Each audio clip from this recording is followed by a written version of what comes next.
I'm trying this thing where I turn on the camera when I have a whole bunch of time and I just start recording what comes to mind. And I'm hoping to just kind of like encourage this system of content creation within myself and connecting mental dots in my mind that if I am mentally and emotionally available to record, then I can literally just sit down and record, and it doesn't have to have all of these negative emotions and anxieties and all this pressure around it. This is the first test. So hello, for those of you who don't know me, my name is Sydney and I also go by the Herb Fairy, and I like to make content on here and on TikTok about herbalism, holistic living, lock care, and just a lot of other general things that interest me. So yeah, just want to say hello to all y'all that have been here before and welcome everyone that is new to my channel. So I thought it would be fun today to make a video talking about how I got into herbalism and I guess the different steps and layers to what it meant for me to study herbalism as someone who's mainly self-taught, and to, I guess, step into a lifestyle where herbalism is something that is relevant and something that is heavily relied on in my life. So to start off, I'd like to say that I'm not yet officially a certified herbalist, and I kind of have like mixed feelings about that. I think a part of me wants that certification because I think traditionally having some type of physical proof that you're an expert in something is valuable. And so a part of me is really interested, and honestly I'm still interested in going through courses and taking the steps needed to become a certified herbalist. But on the other hand, I also recognize that herbalism, especially with the herbalism that I'm particularly interested in, that is centered more around BIPOC traditions and Black American herbalism, I consider it more of a tradition than anything else. And with that, I don't believe you need certifications to speak about something, especially if you are of that tradition and something that you want to carry on. I kind of have mixed feelings about that, but right now I'm not certified. And mainly I like to give information about herbalism and I like to give tips. I don't really feel comfortable to be in a position where I would do one-on-one training with somebody or counseling for it. But the big question is, how did I get here? And I think, well, apart from people just asking me how to get into herbalism, a lot of people want to know how I started specifically and what I did. And honestly, I will say, I feel like looking back even and trying to create like a timeline of how I got into herbalism, I feel like there wasn't really a direct point A to point B to point C timeline for how I got into herbalism. I feel like it was a culmination of a lot of different aspects of myself from early childhood to now, leading me on this path to finding herbalism and being interested in plant medicine and holistic living. So I will try to break it down in the most chronological way that I possibly can, but honestly, I apologize if it gets a little jumpy halfway through or something, because I think there's a lot of things that when I think about it, I feel like makes sense in terms of where I am right now, but also there are some very foundational steps that I did take to get into herbalism and how I gained a lot of my knowledge that I have now. So I'd first like to say that I personally don't come from any type of family line that was interested in herbalism, and I don't have anyone that taught me herbalism and brought it to my attention. It was very much something that I fell into and felt a calling for. And I will say I do have one aunt, and she's very into cooking, and she has like a beautiful garden and she grows a lot of things. And she actually, when I saw her maybe like I want to say maybe like 3 or 4 years ago, she gave me this book, and a lot of it had to do with herbalism and just plant medicine. And I feel like she's the only person in my life that I know of my relatives that is interested in herbalism or kind of has that calling as well. I think the perspective that she comes from is still very different than mine, because I feel like mine is based more in general spirituality and she comes from a much more traditional Christian background. So I feel like the terminology that we use is different and our reasons behind being interested in plants is very different, but in essence it's the same thing. So I do consider someone in my family who I'd say also has this calling. I don't think it's just me, but in the way that I do it, I will say it is unique from hers. And that being said, growing up, I have always been someone who was inclined to be in natural spaces and to honestly just like play outside. I feel like that's a common thing that kids do, but I have so many memories going in my backyard of my childhood home and making mud pies and pretending all the little leaves were potions, and that stuff just really interested me. So I feel like that was like my main, honestly, foundation for who I am today, in the sense that I've always been like a very natural person. That's something that's always been of interest to me, I guess, even if it didn't really have the same meaning that it does now. I think a part of me has always felt very comfortable with the idea of plants being medicine and, you know, healing and growing from the earth. And I think that also has to do a lot with my mom and the way that she raised me. And I see a lot of similarities in that sense between us, I will say. But I grew up in a very strong Christian household, so like I said, the terminology and the meaning behind the things that we did were very different to the understanding that I have now, which is like so funny to me, because I feel like it's always the kids that grow up in the super structured, heavily religious household, specifically I think from like Christianity and Catholicism, that end up, I feel like, having the strangest path. I really don't know what that is, but all I know is my foundation in Christianity definitely set me up well for, I think, having a more generalized spiritual approach to life, just because even though I don't necessarily adhere to any structured religion, this idea of a deeper meaning has always been something that has been relevant in my life.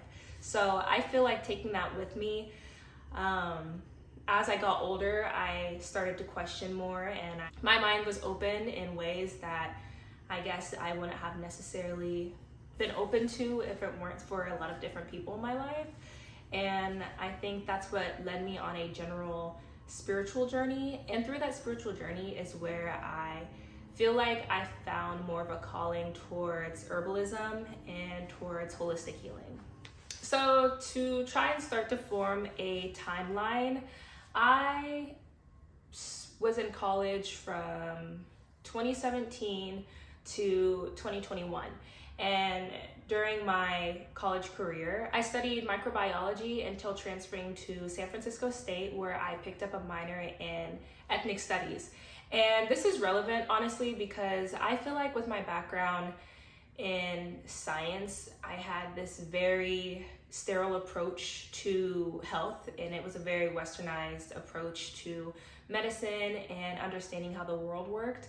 And once I gained that minor in ethnic studies, specifically in race and resistance, I feel like it added a lot of empathy and understanding to my degree in a way that I hadn't experienced before. And honestly, the science world didn't really leave space for, because everything is so logical and factual, and the emotions and the wholeness of a person is honestly kind of like left out.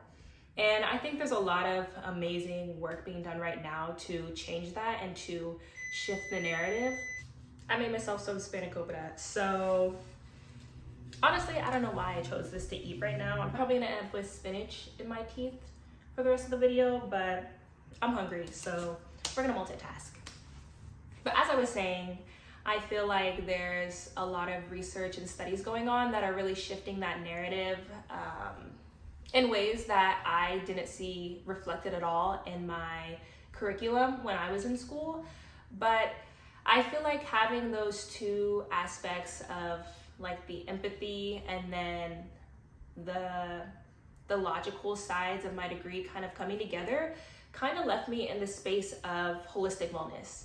I feel like as I began to grow as a person, being away from home and just kind of like stepping into who I am and who I wanted to be and what really feels right for me, I definitely felt like a calling for holistic wellness, and specifically within that, herbalism. And I've always loved plants. I've always loved, like I said, growing up, this was something that I was like always more inclined to play around with and toy with.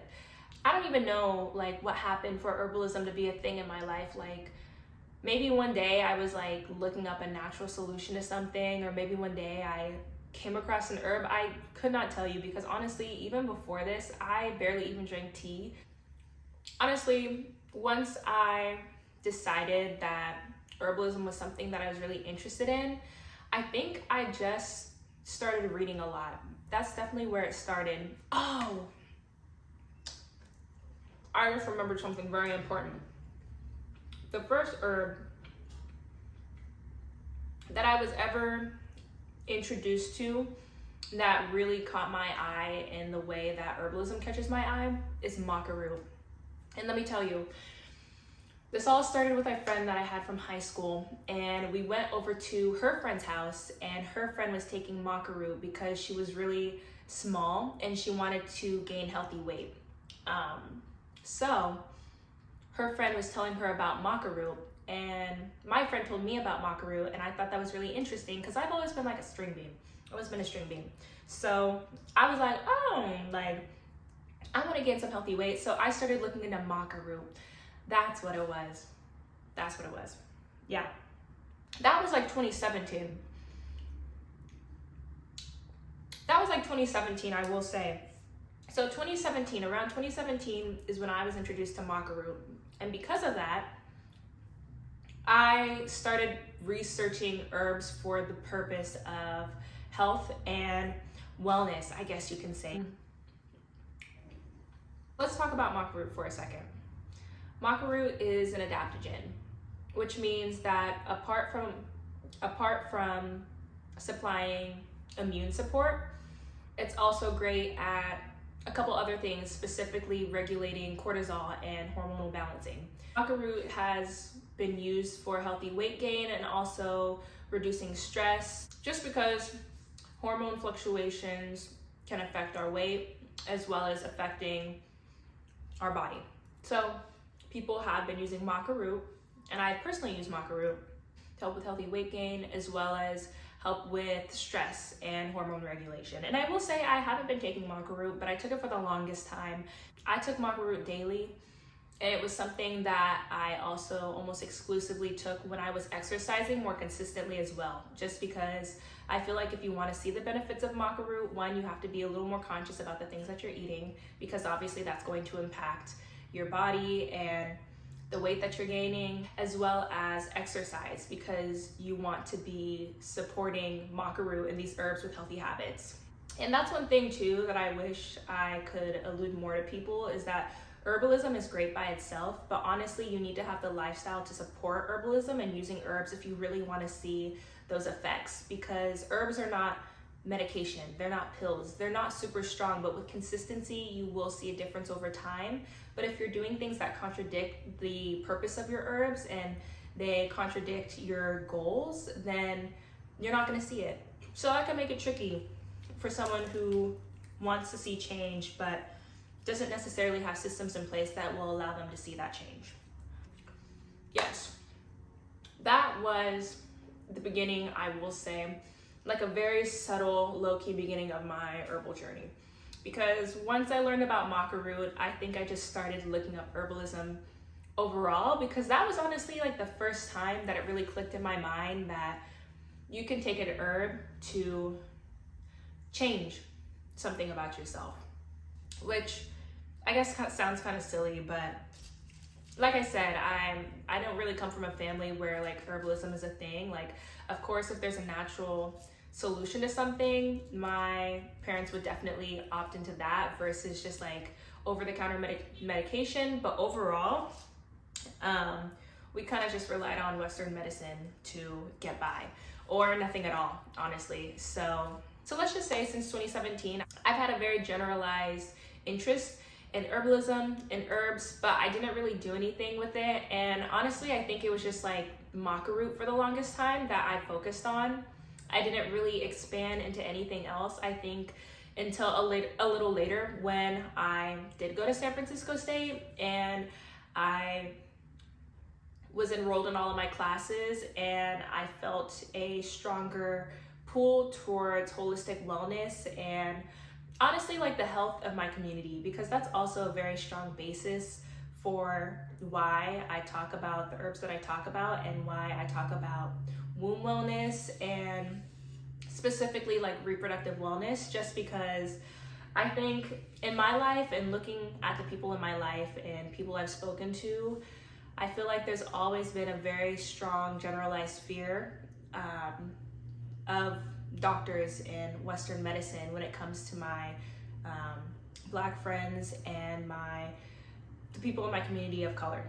And I think having the major that I did and having the discussions that I did in my classes is what made me feel more empowered to like truly dive into that, rather than just have it be like an observation that I've noticed, if that makes sense. I think once I started to really have conversations about different ways aspects of ourselves intersect, specifically when it comes to race and maybe like healthcare, or gender and healthcare and gender and race, I think that's when I really started to dig my feet into holistic wellness. And I'm honestly really grateful for the opportunities that I've had and the ways that I've been able to really explore these topics, because I've been able to participate in like summer studies where I've done whole community-based studies on ACEs, and ACEs are adverse childhood experiences, and it basically just kind of like talks about how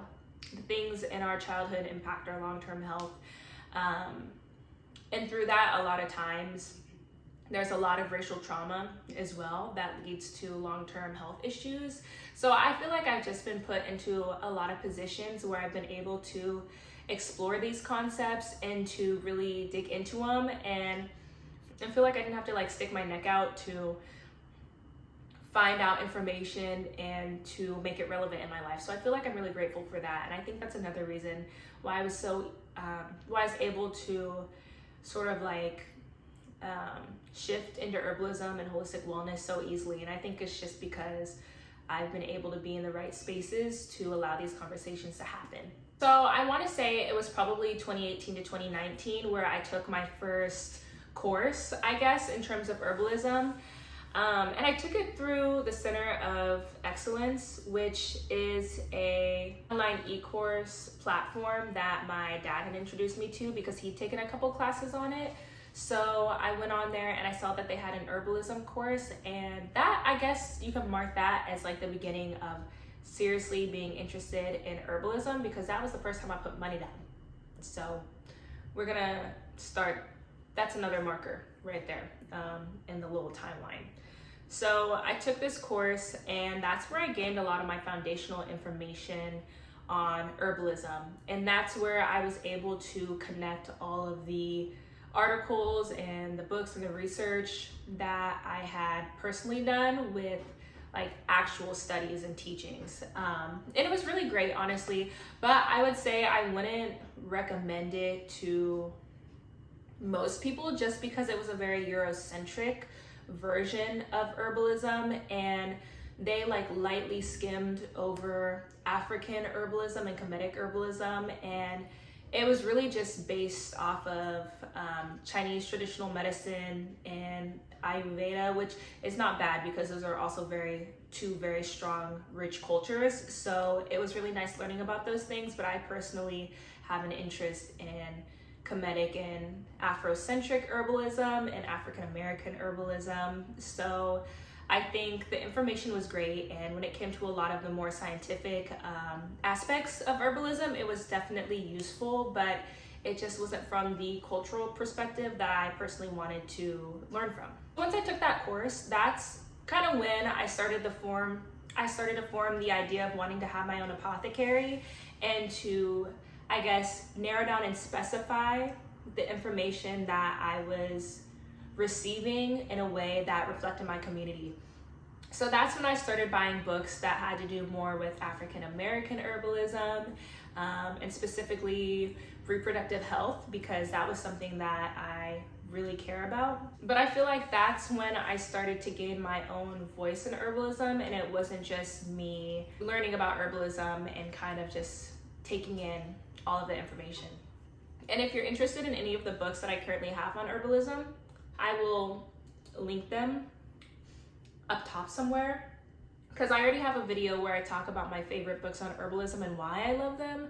So I definitely think that's something for you to check out. And also, while you're at it, might as well like and subscribe. But yeah, so that's kind of how it started, and that's why I say it's kind of difficult. Whenever people ask me how I got into herbalism, I like never know what to say, mainly because I'd be forgetting. Like, I literally forgot about the maca root. But yeah, so I feel like it was like partial personality and, you know, interest growing up, and then at some point it became a lot more real to me and not just like an aspect.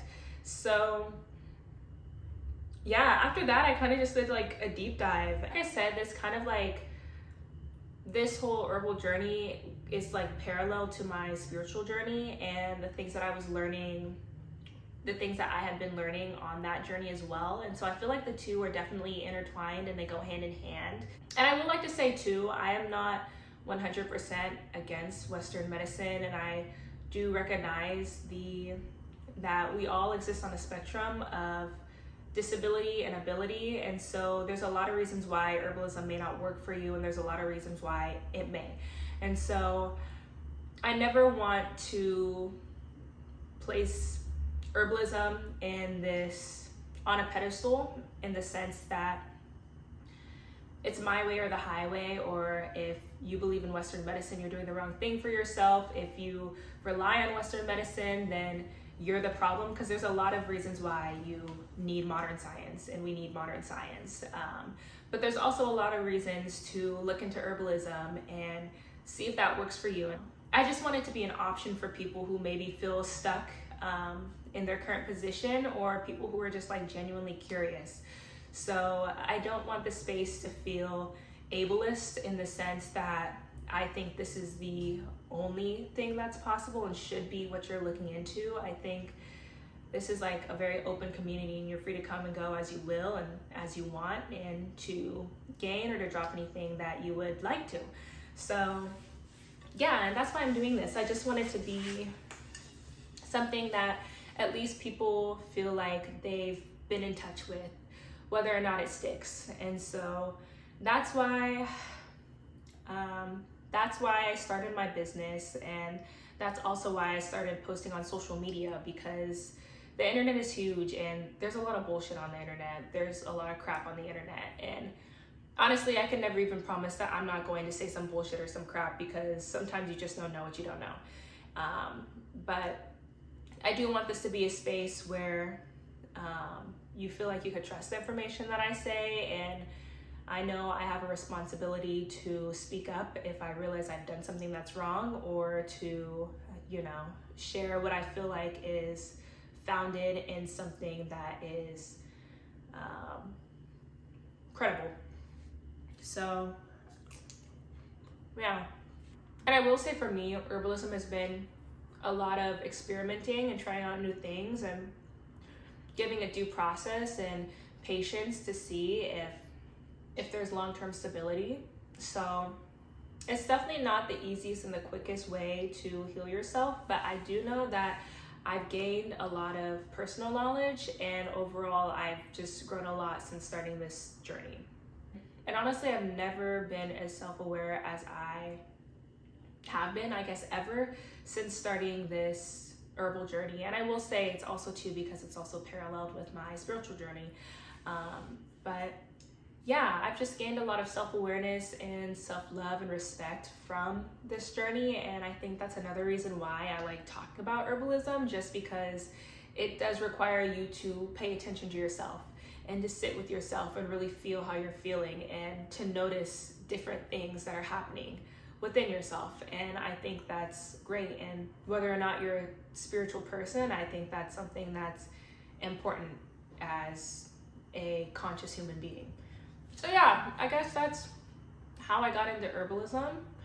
It's just cool to see how my life has unfolded and how much of my life revolves around herbalism, since it becoming something that I've decided to pursue, because I'm like literally sitting here making this video for y'all, and I would have never imagined that that would be something that I'm doing in my life. So it's just kind of like crazy how it all unfolded. So yeah, I just thought that'd be something cool to share. I will say though too, as far as this channel goes and how much I talk about herbalism is something that is very prominent in my life, but there's so many other aspects of myself that I love and I'm interested in that I can't promise that this is going to be an herbalism page. I think it's something that will definitely come up, and I really want to try and find maybe a system that allows me to make herbalism a very strong topic on my page. I just haven't figured out something that I could do that I could genuinely stick to, just because I feel like even though herbalism is why I'm doing all of this, I have the most resistance towards creating content around it. And I think one, because it's so personal, and two, I'm kind of like hesitant to make content about something that has to do with health so intimately, and I don't want to mislead people in a negative way. And I think when it comes to health, it's best to always talk to an expert, and as much as I have information to share, it's always best for people to do their own research and to really find out what works for them and not just like rely on somebody on the internet. So I feel kind of weird sometimes making content about herbalism, just because I know personally, even with myself, sometimes I'll see something and I'm so quick to believe it and so quick to buy into it, and it like, that doesn't mean it's actually gonna work out. And I just don't want anyone to be harmed because that was the thought process that they had. I just haven't found a way to be able to talk about herbalism at the degree that I want to, that feels genuinely safe and not just like preachy or agenda-y, if that makes sense. But yeah, so thank you so much for watching me eat spanakopita. Hope you enjoyed what I had to talk about. Thank you so much for watching, and I can't wait to talk to y'all again. All right, bye.